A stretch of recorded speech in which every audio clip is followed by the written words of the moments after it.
Sa ngalan ng Ama, ng Anak at ng Espiritu Santo. Amen. Sumainyo ang Panginoon. At sumainyo rin. Mga kapatid, ating pagsihan ang ating mga kasalanan upang tayo maging marapat gumanap sa banal na pagdiriwang. Ating sambitin. Inaamin ko sa makapangyarihang Diyos at sa inyo mga kapatid na lubha akong nagkasalan sa isip, sa salita at sa gawa at sa aking pagkukulang. Kaya isinasamo ko sa Mahal na Birheng Maria, sa lahat ng mga anghel at mga banal, at sa inyo mga kapatid na kayo ipanalangin sa Panginoong ating Diyos. Kaawaan tayo na makapangyarihang Diyos, patawarin tayo sa ating mga kasalanan, at patubayin tayo sa buhay na walang hanggan. Amen. Panginoon, kawaan mo kami. Panginoon, kawaan mo kami. Kristo, kawaan mo kami. Kristo, kawaan mo kami. Panginoon, kawaan mo kami. Panginoon, kawaan mo kami. Manalangin tayo.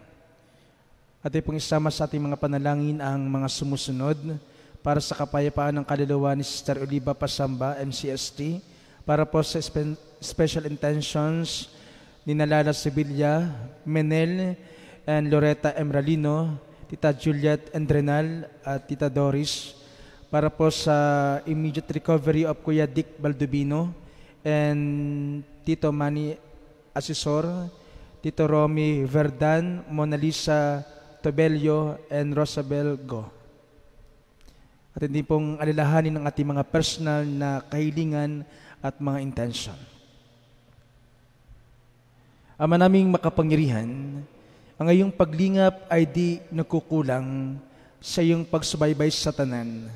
Iniluluhog naming iyong pawiin ang tanang makapipinsala sa amin at iyo nawang panatilihin ang pakikinabangan naming walang maliw sa pamagitan ng Kristo kasama ng Espiritu Santo magpasawalang hanggan. Amen. Ang lahat po ay magsiupo at pakinggan natin pagnilayan pagpapahayag ng salita ng Diyos.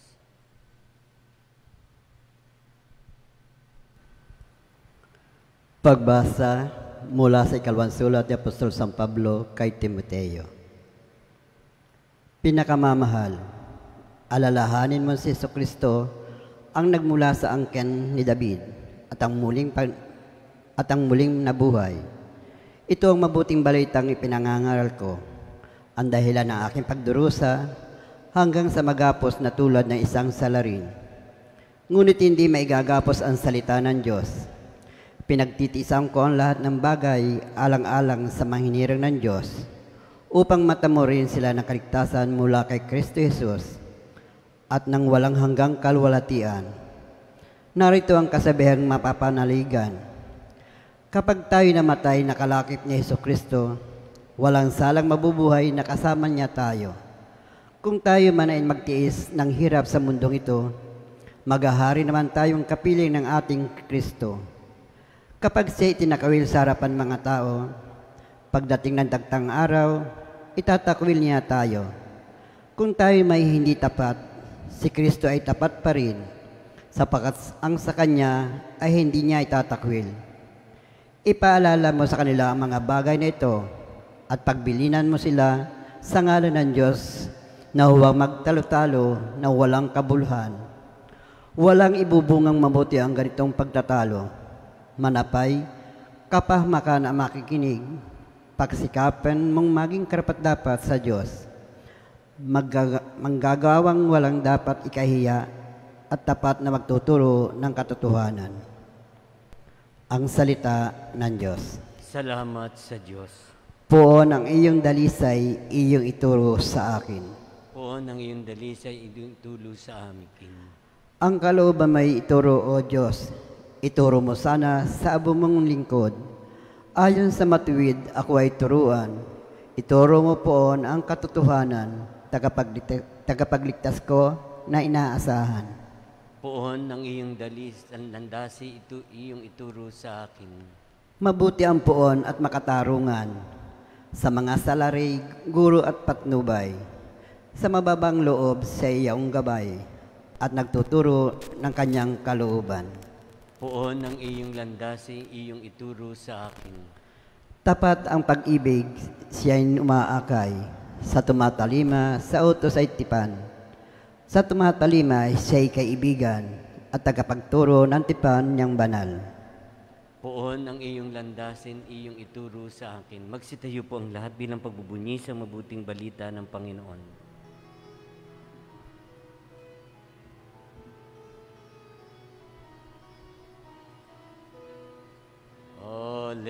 Alleluia, Alleluia, wikain mo, oo nakikinig ako sa iyong mga salita. Alleluia, Alleluia, Alleluia. Sumainyo ang Panginoon. At sumainyo Ang mabuting rin. balita ng Panginoon ayon kay San Marcos. Papuri sa iyo, Panginoon.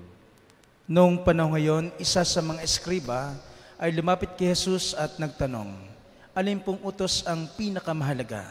Sumagot si Jesus, ito ang pinakamahalagang utos. Pakinggan mo, Israel. Ang Panginoon na ating Diyos, siya lamang ang Panginoon. Ibigin mo ang Panginoon mong Diyos ng buong puso, ng buong kaluluwa, ng buong pag-iisip at ng buong lakas. Ito naman ang pangalawa. Ibigin mo ang iyong kapwa gaya ng iyong sarili. Wala nang ibang utos na higit pa sa mga ito. Tama po, Guro, wika ng eskriba. Totoo ang sinabi ninyo. Iisang Diyos at wala nang iba liban sa Kanya. At ang umiibig sa Kanya ng buong puso, ng buong pag-iisip at buong lakas, at ang umiibig sa kapwa gaya ng kanyang sarili ay higit na mahalaga kaysa magdala ng lahat ng handog na susunugin at iba pang mga hain. Nakita ni Jesus na matalino ang kanyang sagot. Kaya sinabi niya, malapit ka nang mapabilang sa mga pinaghaharian ng Diyos. At wala nang nangahas magtanong kay Jesus mula noon. Mga kapatid, ang mabuting balita ng Panginoon. Pinupuri ka namin, Panginoong Jesucristo. Ang lahat po ay maupo. Sa magandang umaga po sa inyong lahat. Magandang maga din po, Father. Isa po sa mga filosofiya na pinaniniwalaan ko ay nagsasaad ng ganito. Simple living, but high thinking. Ito po ang prinsipyo ng maraming matatalino.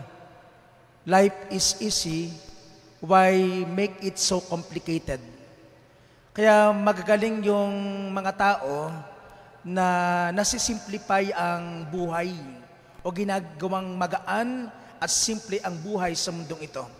Kaya yung matatalino kapag mahaba, kaya nilang paikliin. Kapag mahirap, kaya nilang padaliin. Kapag komplikado, kaya nilang pasimplihin. Ito rin po ang ginagamit sa mathematics. To solve a problem, they use the way of simplification. They simplify things. At ito po ang pamamaraang ginamit ng ating Panginoon sa mabuting balita, simplification. Sapagkat sa batas po ng Judaismo, binubuo po ng bilang na 613 ang mga kautusan, ang mga batas ng mga Hudiyo. At sa pamagitan ng isang eskriba, nagbigay siya ng problem to solve para sa ating Panginoon. At anong ginawa ng ating Panginoon? He simplified the laws. Pinadali, pinagaan. At sa pamamagitan ng dalawang mahalagang utos, love of God and love of neighbor. Ito po yung makikita natin mga kapatid, ang tungkol sa pag-ibig. Kahit naman sa iba't ibang larangan ng art, sa iba't ibang pagsulat, iba't ibang mga tema, ang sarap talakayin ng pag-ibig. At ito mismo ang gustong bigyan diin ng ating Panginoon. Ang pinakamahalagang utos ay pag-ibig. So mga kapatid, narito po ang ilang mga pagninilayan natin upang maging magaan ang buhay natin sa mundong ito. To make our life easier and simpler. Una, learn important things. Dapat alam mo ang mga bagay na pipiliin mo. Dapat yung mahalaga, importante. Dapat alam natin yung mga bagay na talagang kailangan natin kaysa naman sa mga bagay na gusto lang natin. Learn important things. Ikalawa, one step at a time. Dapat we know how to prioritize. Dapat alam natin na dapat hindi tayo maging ganid, hindi dapat tayo maging sakim. Yung bang marami tayong mga gusto sa buhay, marami tayong kinakaangan. Sabi nga ng isang kasabihan, maraming kinakaangan, wala namang napapatunayan. Maraming kinakaangan, hindi naman napapagtagumpayan. Bakit? Kasi sabay-sabay. Dapat marunong tayong piliin kung ano dapat ang uunahin. One step at a time. Ikatlo, mga kapatid, na hamon sa atin, take it as it comes.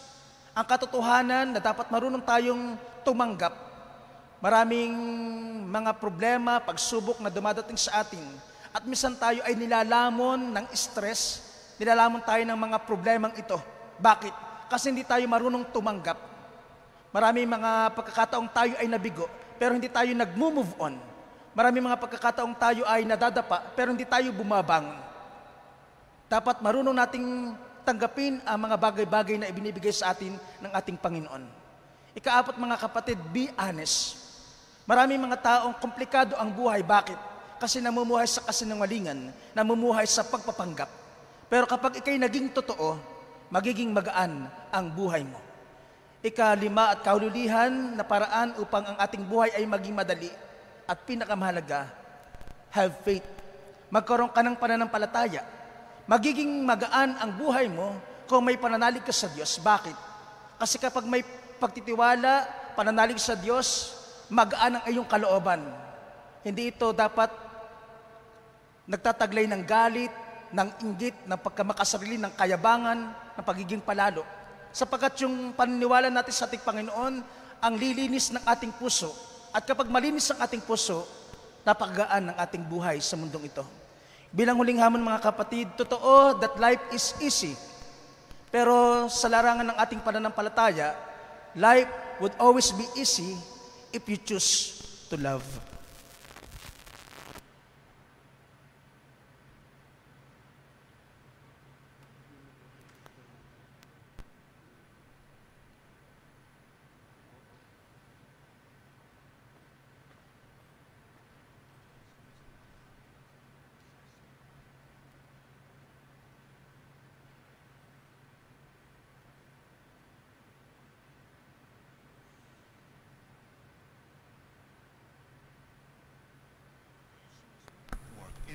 Kapuri-puri ka Diyos sa manimikas sinibutan, sa magandang loob narito ang aming mayalay. Mula sa lupa at buwan ng aming paggawa, ang tinapay na ito para maging pagkaing nagbibigay buhay. Kapuri-puri ang pong may kapal ngayon at kailanman.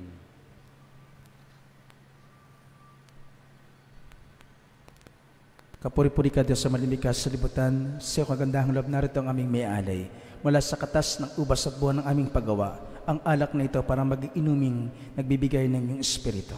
Kapuri-puri ang pong may kapal ngayon at kailanman.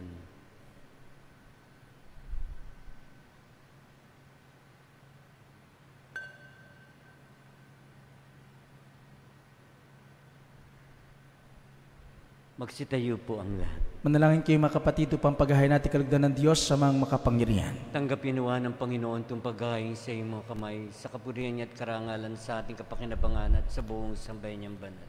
Ama naming limika, sa iyong katapatan kami nagtitiwala. Ngayong ang mga alay aming inihahanda at inihain dito sa banal mong dambana. Sa gandahang loob mong sa amin dumadalisay, kami naway makaganap ng may malinis na kalooban sa paglilingkod namin sa banal na pagdiriwang.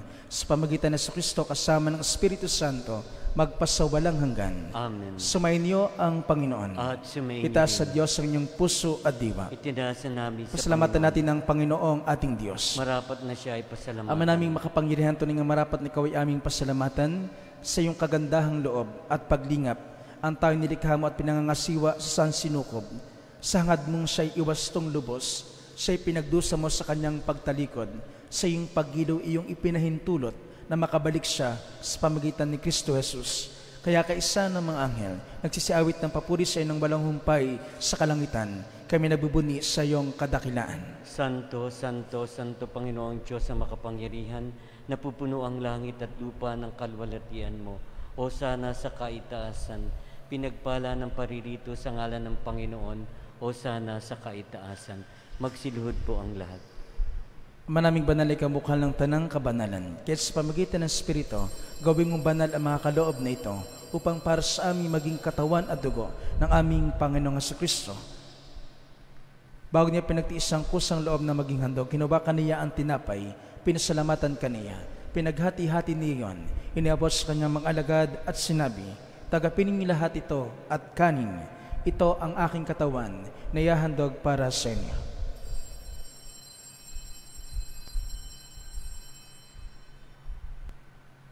Gayun din naman na matapos ang hapunan, hinubakan niya ang kalis. Muli kaniyang pinasalamatan. Niabot niya ang kalis sa kanyang mga alagad at sinabi, "Tagapin ninyo lahat ito at inmin. Ito ang kalis ng aking dugo ng bago't walang hanggang tipan. Ang aking dugo na ibubuhos para sa inyo at para sa lahat. Sa ikapagpapatawad ng mga kasalanan, gawin ninyo ito sa pag-alaala sa akin."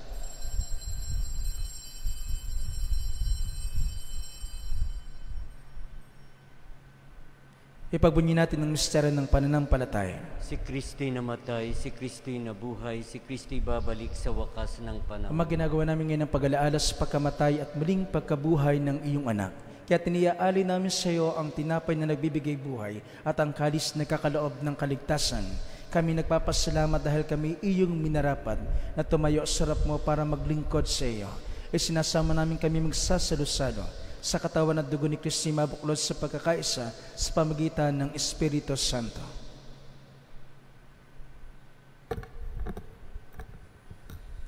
Ama, lingapin mo ang iyong simbahang laganap sa buong daigdig. Puspusin mo kami sa pag-ibig kay San Francisco na aming Papa, ni Mel Rey na aming Obispo, ni Emily na aming Obispo Emerito at ng Tanang Kaparian.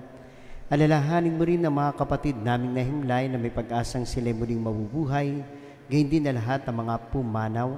Kawan mo sila't patuloyin sa iyong kaliwanagan.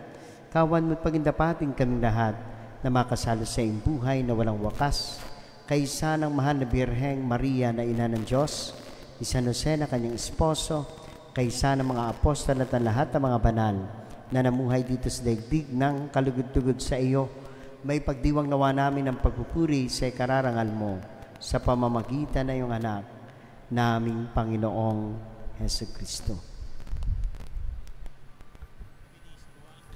Sa pamagitan ni Kristo, kasama niya at sa Kanya, ang lahat ng parangal at papuri ay sa iyo, Diyos amang makapangyarihan, kasama ng Espiritu Santo, magpasawalang hanggan. Amen.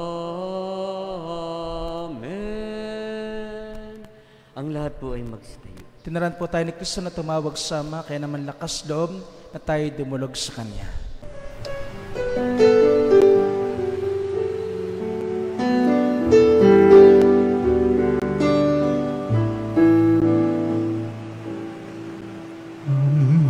Namin sumasalang ka, sambahin ang ngalan mo, mapasamin ang kaharian mo, sundin ang loob mo dito sa lupa para nang sa langit. Bigyan mo po kami ngayon ng aming kakanin sa araw-araw, at patawarin mo kami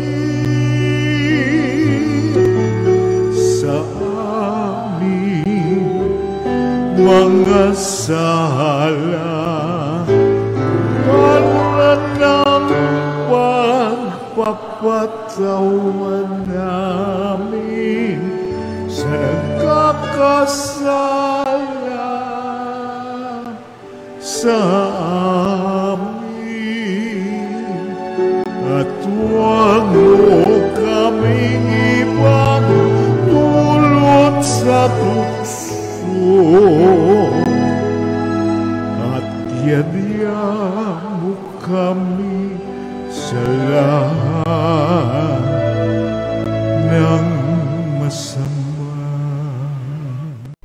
Hiniling namin kami diya sa lahat ng masama, pagkalaban ng kapayapaan araw-araw, uligtas sa kasalanan at ilayo sa lahat ng kapamakan, samantalang aming pinanabikan ng dakilang araw ng pagpapahayag ng tagapagligtas naming si Jesucristo. Sapagkat iyo ang kapurihan, ang kapangyarihan at ang kapaglihan magpakailanman. Amen. Panginoon sa Kristo, sinabi mo sa iyong mga apostol, kapayapaan ang iniiwan ko sa inyo, aking kapayapaan ang ibinibigay ko sa inyo. Tunghayan mo ang aming pananampalataya at huwag aming mga pagkakasala. Pagkalooban mo kami ng kapayapaan at pagkakaisa ayon sa iyong kalooban, kasama ng Espiritu Santo magpasawalang hanggan. Amen. Ang kapayapaan ng Panginoon ay laging sumainyo. At sumayin niyo rin. Magbigayin po kayo ng kapayapaan sa isa't isa.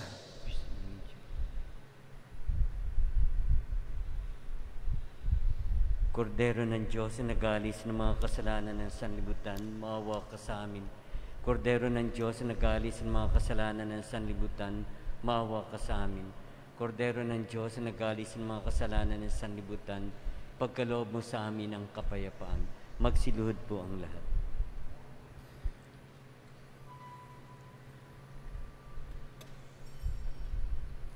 Mga kapatid, ito ang ating Panginoon Kristo, ang Kordero ng Diyos na nag-aalis ng mga kasalanan ng sanlibutan, mapalad ang mga iniyayahan sa kanyang piging. Panginoon, hindi ako karapat-dapat na magpatuloy sa iyo, ngunit ang salita mo lamang ay gagaling na ako.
Magsitayo na po ang lahat.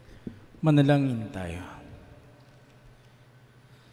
Ama naming mapagmahal, pagharian mo sa iyong Espiritu kaming pinapakinabang mo sa katawan at dugo ni Kristo upang di lamang sa pagsasalita, kundi rin naman sa pagsasagawa. Ikaw ay aming maipagdangal at maging marapat kaming makapasok sa kaharian mo sa kalangitan sa pamagitan ng Kristo kasama ng Espiritu Santo magpasawalang hanggan. Amen. At po ay magsiupo at magsitayo po ang mga nagdiriwang ng karawan at anibersaryo ng kasal para sa panalangin at pagbabasbas. Ama naming makapangyarihan, bukal ng mga bayat pagpapala, gawa rin pagbasbas sa mga kapatid naming ito, nagtitiwala sa iyong awa at mga biyaya. Paglaman sila na mas mahabat makalugang buhay, mabuting kalusugan, mapayapang kalooban, maluwanan na kaisipan, mga tapat na kaibigan, maayos na hanap buhay at kaligtasan sa anumang kapahamakan. Basbasan mo rin ang kanilang mga gawain at adikain upang ito'y matupad ayon sa iyong kalooban. Pagpalain mo rin ang kanilang angkan at mga mahal sa buhay. Higit sa lahat, patatagin mo sila sa panampalataya, patibayin sa pag-asa at pag-alabin sa pag-ibig. Niling namin ito sa pamagitan ni Kristo na aming Panginoon. Amen. Magsitayo na po ang lahat. Sumayin niyo ang Panginoon At sumayin niyo rin. at pagpalain kayo ng makapangyarihang Diyos, Ama, Anak at Espiritu Santo. Amen. Tapos na po ang misa, humayo kayong mapayapa. Salamat sa Diyos.